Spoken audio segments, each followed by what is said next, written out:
ನಮ್ಮ ರಾಜ್ಯಕ್ಕೆ ಬೇಕಾಗಿರುವಂಥ GST ಅನುಪಾತಕ್ಕೆ ತಕ್ಕಂತೆ ನಮ್ಮ ಫಂಡ್ ಬರಲಿಲ್ಲ. ನೀಟ್ ಎಕ್ಸಾಮ್ಗಳಲ್ಲಿ ಮಕ್ಕಳು ದಿಕ್ಕೆಲ್ಲ ಆಯಿತು. ಅದಕ್ಕೆ ಕುಮಾರಸ್ವಾಮಿ ಅವರಾಗಲಿ ಮತ್ತಾರು ವಿರೋಧ ಮಾಡಲೇ ಇಲ್ಲ.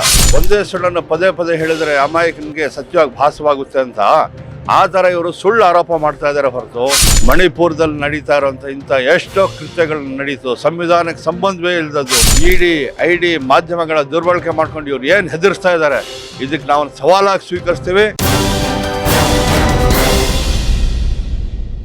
ಸರ್, ಇವತ್ತು ಏನೊಂದು ಸಾಂಕೇತಿಕವಾಗಿ ಒಂದು ಇದಾಗ್ತಾಯಿದೆ, ಪ್ರೊಟೆಸ್ಟ್ ಆಗ್ತಾಯಿದೆ, ಇದಕ್ಕೆ ನಾವೆಲ್ಲ ಬೆಂಬಲಿಸ್ತಾ ಇದ್ದೀವಿ. ಇದಕ್ಕೆ ಜೊತೆಗೆ ಇಲ್ಲಿ ನಡೆಯುತ್ತಿರುವಂಥ ಜಾಯಮಾನಗಳು, ಇಲ್ಲಿ ನಡೀತಾ ಇರುವಂಥ ಕುತಂತ್ರಗಳು, ಕೇಂದ್ರ ಸರ್ಕಾರ ಯಾವಾಗ ಅಧಿಕಾರಕ್ಕೆ ಬಂತು ನೋಡಿ, ನಮ್ಮ ರಾಷ್ಟ್ರಕ್ಕೆ ನಮ್ಮ ರಾಜ್ಯಕ್ಕೆ ಬೇಕಾಗಿರುವಂಥ GST ಅನುಪಾತಕ್ಕೆ ತಕ್ಕಂತೆ ನಮ್ಮ ಫಂಡ್ ಬರಲಿಲ್ಲ. ಎರಡನೇದು KPSC UPSC ನೀಟ್ ಎಕ್ಸಾಮ್ಗಳಲ್ಲಿ ಮಕ್ಕಳು ದಿಕ್ಕೆಲ್ಲ ಆಯಿತು. ಅದಕ್ಕೆ ಕುಮಾರಸ್ವಾಮಿ ಅವರಾಗಲಿ ಮತ್ತಾರು ವಿರೋಧ ಮಾಡಲೇ ಇಲ್ಲ.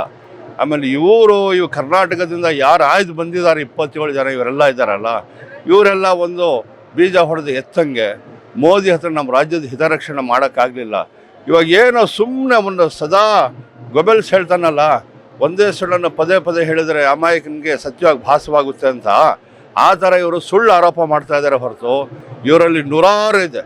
ಅದಾನಿದಾಗ್ಬೋದು, ಅಂಬಾನಿದಾಗ್ಬೋದು, ಮಣಿಪುರದಲ್ಲಿ ನಡೀತಾ ಇರೋಂಥ ಇಂಥ ಎಷ್ಟೋ ಕೃತ್ಯಗಳು ನಡೀತು. ಸಂವಿಧಾನಕ್ಕೆ ಸಂಬಂಧವೇ ಇಲ್ಲದದ್ದು ಇದರಲ್ಲೆಲ್ಲ ಆಗ್ತಾಯಿದೆ. ಇದರಲ್ಲಿ ನಮ್ಮ ಕುಮಾರಸ್ವಾಮಿಯವರು ಸಮಯ ಸಾಧಕರು ನೋಡಿ. ಯಾವುದಾದ್ರೂ ಒಂದು ಮನೆಯಲ್ಲಿ, ಯಾವುದಾದ್ರೂ ಒಬ್ಬ ಮರ್ಯಾದಷ್ಟು ಮನೆಯಲ್ಲಿ ಇವ್ರ ಮಕ್ಕಳು, ಇವ್ರ ಕುಟುಂಬದವ್ರು ಮಾಡಿರುವಂಥ ಹಲ್ಕ ಕೆಲಸಕ್ಕೆ ಸಾವಿರಾರು ವೀಡಿಯೋ ಅಲ್ಲ, ಒಂದೆರಡು ಈ ಥರ ವೀಡಿಯೋ ಬರ್ತಾಯಿದ್ದಾರೆ. ಅವರು ಊರು ಬಿಟ್ಟು ಹೋಗ್ಬಿಡೋರು ಮರ್ಯಾದೆ ಗಂಜಿ. ಇವರು ಯಾವ ಮುಖ ತಗೊಂಡು ಮತ್ತೆ ರಾಜಕಾರಣದಲ್ಲಿ ನ್ಯಾಯ ನೀತಿ ಹೇಳಕ್ಕೆ ಬರ್ತಾರೆ? ಇವರು ಒಂದು ಪಕ್ಷದವರಲ್ಲ, ಇವರು ಸಮಯ ಸಾಧಕರು. ಇವರು ಒಂದು ಹೇಳ್ತಾರೆ, ಒಂದು ಶಕ್ತಿ ಇದೆ ಸರ್, ಒಂದು ನಮ್ಮ ರಾಷ್ಟ್ರದ ಸಂವಿಧಾನ ಪ್ರಜಾಪ್ರಭುತ್ವ ಅದೊಂದು ಶಕ್ತಿ. ಆದರೆ BJP ಅವ್ರದ್ದು ಹಣಬಲ, ID ಮಾಧ್ಯಮಗಳ ದುರ್ಬಳಕೆ ಮಾಡ್ಕೊಂಡು ಇವ್ರು ಏನು ಹೆದರ್ಸ್ತಾ ಇದ್ದಾರೆ, ಇದಕ್ಕೆ ನಾವು ಸವಾಲಾಗಿ ಸ್ವೀಕರಿಸ್ತೀವಿ. ಇವರ ಈ ಕುತಂತ್ರ ಇದೆಲ್ಲ ಇನ್ನು ಮುಂದೆ ನಡೆಯೋದಿಲ್ಲ. ಇದಕ್ಕೆ ಇವಾಗ ಬ್ರೇಕ್ ಹಾಕ್ತೀವಿ. ಈ ತನಿಖೆ ಎಲ್ಲ ಮಾಡೋದಾದರೆ ಎಂತೆಂಥ ತನಿಖೆ, ಎಂತೆಂಥ ಹಗರಣಗಳಿವೆ, ಅದನ್ನು ಬಿಟ್ಟು ಇವರು ಇಂತಹ ಜನರಿಗೆ ದಾರಿ ತಪ್ಪಿಸೋಂಥ ಮಾಡಿದ್ದಾರೆ ನೋಡಿ. ಒಂದು ಸಲ ಮಾನ ಇದ್ರೇ ಮರ್ಯಾದೆ ಹೋಗೋದು, ನಂಬಿಕೆ ಇದ್ರೇ ಮೋಸ ಸಾಧ್ಯ. JDS ಮತ್ತು BJPಗೆ ಒಂದು ಏನು ನಂಬಿಕೆ ಇದೆ ಅದೆಲ್ಲ ಕಳ್ಕೊಂಡಿದ್ದಾರೆ. ಇವಾಗ ಏನೇ ತೇಪೆ ಹಾಕಿದ್ರು ಇವ್ರು ಯಾರು ಒಪ್ಪೋರಿಲ್ಲ.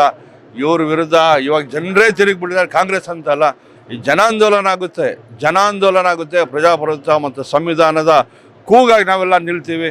ಇದಕ್ಕೆ ID ಅವ್ರು ಏನೇನು ತನಿಖಾ ಸಂಸ್ಥೆ ಎಲ್ಲ ಇನ್ನೂ ಇಟ್ಕೊಳ್ಳಿ, ಇದ್ರ ವಿರುದ್ಧ ನಾವೆಲ್ಲ ಪ್ರತಿಭಟನೆ ಮಾಡ್ತೀವಿ.